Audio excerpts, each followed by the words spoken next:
ഇന്ന് ബിജി ചേട്ടന്റെ വീട്ടില് മഞ്ഞൾപ്പൊടി മേടിക്കാനായിട്ട് പോയതാണ്. മഞ്ഞൾപ്പൊടി വാങ്ങാൻ പോയപ്പം ബിജി ചേട്ടൻ്റെ അവിടെ നല്ല അമ്പഴങ്ങ നിൽക്കുന്നു. അത് ബിജി ചേട്ടൻ എനിക്ക് കുറേ പറിച്ചാണ് കേട്ടോ. നല്ല അമ്പഴങ്ങയാണ്, ഫ്രഷ് അമ്പഴങ്ങ. പിന്നെ അതേ ഇത് എന്താ സ്നോ വൈറ്റ് കുക്കുംബർ. നമ്മളെ മറ്റേ കുക്കുംബറിനേക്കാളും നല്ല ടേസ്റ്റാണ്.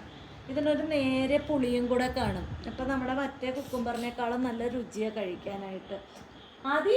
അതുകൊണ്ട് ഇതുണ്ട, ഇത് കടച്ചക്ക. നമ്മുടെ കൊല്ലത്ത് നിന്ന് ശീമച്ചക്ക എന്നാണ് പറയുന്നത്. ഇത് വെറുതെ ഇങ്ങനെ പുഴുങ്ങി തേങ്ങാപ്പാലൊക്കെ ഇട്ടെടുത്താൽ നല്ല ടേസ്റ്റാണ് കഴിക്കാനായിട്ട്.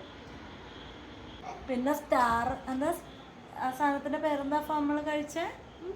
Star fruit. സ്റ്റാർ ഫ്രൂട്ട് തന്നായിരുന്നു അവിടെ ഞങ്ങൾക്ക് കഴിക്കാൻ. ഭയങ്കര ടേസ്റ്റ് ആയിരുന്നേ അത്. ഞാൻ സാധാരണ എല്ലായിടത്തു നിന്നും കഴിക്കുന്ന സ്റ്റാർ ഫ്രൂട്ട് മറ്റേ അധികം പുളി, ഒരു എന്താ പറയുന്നത് വെള്ളം പോലത്തെ ടേസ്റ്റ് ആയിരിക്കും. പക്ഷെ അവരുടെ വീട്ടിൽ നിന്ന് കഴിച്ച സ്റ്റാർ ഫ്രൂട്ട് ഭയങ്കര മധുരമായിരുന്നു. അത് വേറെ വെറൈറ്റിയാണെന്നാണ് പറഞ്ഞത്. പിന്നെ അവിടെ നിന്ന് കിട്ടിയ ഒരു സാധനമാണ് അത് വെസ്റ്റ് ഇന്ത്യൻ ചെറി. 2-3 എണ്ണം ഉണ്ടായുള്ളൂ.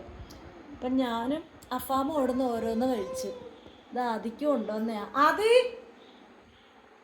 പക്ഷെ പുളിയാണ് കേട്ടോ സാധനം. സൗന്ദര്യം മാത്രമേ ഉള്ളൂ, പുളിയാണ്. തിന്ന് നോക്ക്.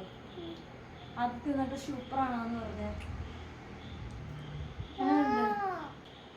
ഇഷ്ടപ്പെട്ടാ? അധികം പുളിയുള്ളതൊക്കെ ഇഷ്ടമാണ്. പിന്നെ അടുത്ത ദിവസം നമുക്ക് അമ്പഴങ്ങയൊക്കെ ഉപ്പിലിടാം. ഇന്നിപ്പം നമുക്ക് ഇവനെ പുഴുങ്ങാം. ഇതൊക്കെ തിന്നിട്ട് ഒരുപാട് നാളായി. ഇതിനെ പുഴുങ്ങാതെ പുഴുങ്ങ. അപ്പം ശരി, ഇന്നത്തെ വീഡിയോ ഇത്രയുള്ളേ. ബൈ.